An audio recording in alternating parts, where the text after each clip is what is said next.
বলুন তো এগুলো কি পাতা? আমাদের দেশেও নানা লোক নানাভাবে ডাকে। পথের আনাচে কানাচে সব জায়গায় কিন্তু এই পাতাটা দেখা যায়। কেউ ডাকে কেলাকচু, কেউ ডাকে কলাকুমসা, বিভিন্ন নামে ডাকে।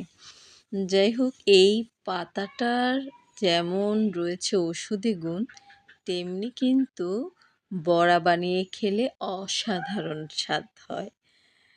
তো আমি মাঝে মধ্যে চেষ্টা করি। তবে সেখান থেকে নেবেন না। যেখানে পরিষ্কার জায়গা আছে, এগুলো কিন্তু যত্রতত্র জন্মায়।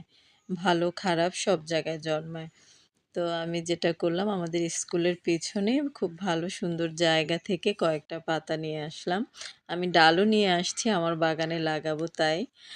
আহ তো এই যে ডাল দিয়ে পেঁয়াজ, কাঁচামরিচ, খুব বেশি কোনো উপকরণ না, যেভাবে আমরা বড়া বানাই নরমালি ওইরকমই। সবকিছু সুন্দরভাবে মাখিয়ে নিলাম। তারপর এই যে বড়াটা হয়ে যাবে, এটা কিন্তু খেতে দারুণ টেস্ট হয়।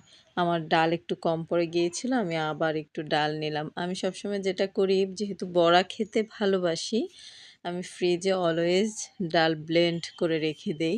কারণ নানা রকম বড়া খেতে আমার ভাল লাগে। আর যেকোনো বড়ায় কিন্তু ডাল লাগবেই।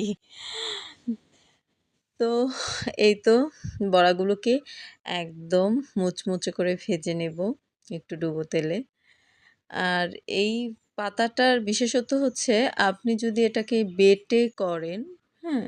তাহলে কিন্তু ভালো লাগবে না। এটা কুচি করেই করতে হবে। কুচি, কুচি করে কেটে তারপর পেঁয়াজের মতো ডোলে মিক্সড করে করতে হবে। আর বেটে যদি আপনি বড়াটা বানাতে যান, তাহলে কিন্তু একদমই সেই অরিজিনাল টেস্টটা পাবেন না। এই তো হয়ে গেল আমার মুচমুচে বড়া।